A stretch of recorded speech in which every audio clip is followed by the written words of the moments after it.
national leader of the Southern and Middle Belt Leaders Forum. Chief Edwin Clark has criticized the sidelining and the continued marginalization of members of the Igbo nation in the leadership of Nigeria. He insisted that if the Igbo are not allowed to rule in 2023, there will be no Nigeria. There will be no Nigeria. If Igbos are not allowed to rule in 2023, Nigeria will cease to exist. You know, when people hear these people talk, for as many who are saying, oh, it is the son of the Igbo, let them be given chance, and this and that, you think they are just trying to be extra, or they are just making things out of nothing. Remember, the reason why these people are always saying this, because they will say, oh, power is not given. They don't know how to play politics. They don't know how to do that. Far beyond that, you know that the so-called northerners are always coming out. And even not only the northerners, majority of the people always come out that Igbos will never rule this country. Why? Because they will say, because they are not trusted. So they are the ones who are even making them to have a second thought and say, what is even going on? What is happening? Why would you be telling us that we cannot rule this country? Majority of them have come out. Majority of people, especially from the north. We have seen some people from the southwest as well. They will tell you, oh, Igbos, we can't trust them. Just like the monarch Oluwo said, but he came out and denied it. But he said that many of them like that, they have come out to say, oh, they will not allow Igbos to rule. How can you be telling people that they will not be able to do this? And you say they don't know how to play politics. And in most of the positions, most of the appointments given, they are not always there. They just put them at the back. And when somebody tells you that, oh, these people did not vote for me, how do you expect me to concentrate when it comes to development? How do you expect me to concentrate on in that region? What does that tell you? Is that not a sign of division? You are even constantly reminding them, for the fact that they are saying some things that, okay, your actions and your inactions suggest that you have something against them. And I believe that because of the civil war that occurred in 1967, and a lot of people are still holding that against them. And we remember Gowon said, no vanquish, no whatever, that everybody should just come together and let's start and let's build together. And say, okay, no problem. There's no big deal in that. And I don't know why they are using that to taunt them. They are using that against them. Now you just use that phrase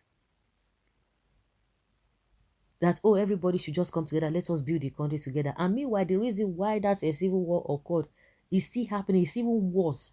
It's just that the people are just trying to not to go through that route, because what existed at that time, you can't even compare it with what happened now, because what was happening then, it was just like a 60 of, let's say, 50%. But what is happening now, even to the younger ones who were not there when the issue of civil war broke out, they now see reason why the people who thought of separating that time, why they went into it, they can't even. And that's why you see that the Biafra agitation is so strong. And people will say, oh, you guys don't know what happened, you don't know what war is like. So you don't know what war is like, and you are acting and behaving what will anger people, what will propel people to continue to say, yes, we now saw reason, because we are supposed to be hearing the new generation to be telling the older generation, why would you go into such thing, to be blaming them. But the fact remains that they are the ones that are not even taking it upon themselves. When people come out and say, oh, we are not trusting you, we don't trust you, you can't do that, they will tell you they are so domineering, they are so this or that. Okay, now let them go. You will still come out with that there's nothing like that, there's no referendum, or there's no separation, there's no whatever, Nigeria is indissoluble. You'll be making, I don't understand, you beat a child and you expect the child not to cry. And that is the reason why a lot of people are now like, oh, it is their turn. If you are talking about one Nigeria, when they are talking about one Nigeria, they want some people to be at the back. Then you talk about Nigeria, there's some people now, they will be at the forefront. It doesn't work like that. Everybody must be equal.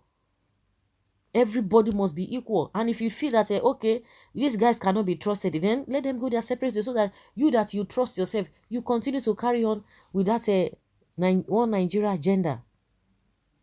Because the way you behave as well is propelling and making some people to feel that why are you doing this, even if you want to try to be politically correct, but you are doing things that we continue to constantly remind us of what happened before, and you are doing it now, meaning that there's nothing anybody can do about it. So it is not all about those who are saying, the Igbos should be given a slot, should be given a this and that. No, it's more than that. Some people have come out to say, yes, you cannot, because you can't be president, we can't allow you. Of course, which we have, if we look at everything in total or thoroughly, being the president is just for some set of people who are enjoying this issue of presidency. They just are their friends and cronies, they just give themselves appointments and all of that. And that is exactly, even the so-called Igbo leaders, that is what majority of them are even fighting for, not because of the masses. Because we now, from experience, we have seen that whether you are from any tribe who is at the helm of affair, whether you're coming from any of these six geopolitical zones, it does not affect positively, it does not affect the masses positively, it does not have a direct impact in the lives of the people. We have seen it over time, where even if an Igbo man becomes the president, of what use is it going to be to the general masses? A northerner is there. Tell me whether there are people who are enjoying, apart from the so-called elites or the politicians among them who are giving themselves appointments left, right, and center, awarding contracts for themselves. Apart from that, there's nothing more. There is nothing more.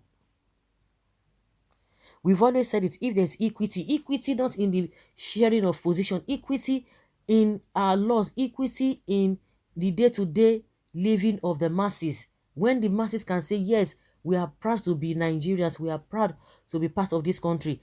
Things that are being done, the so-called leaders are taking us, are considering all of us.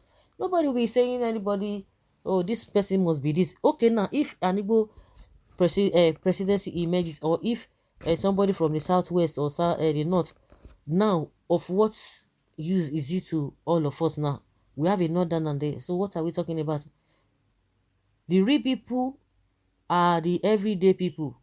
They are the real people, but what are they getting at the end of the day? They are getting nothing. So it goes beyond some group of people coming out to say, yeah, it is the turn of the Igbos, but it is what others are saying, that they cannot be president, they cannot get to Aso Rock because they cannot be trusted.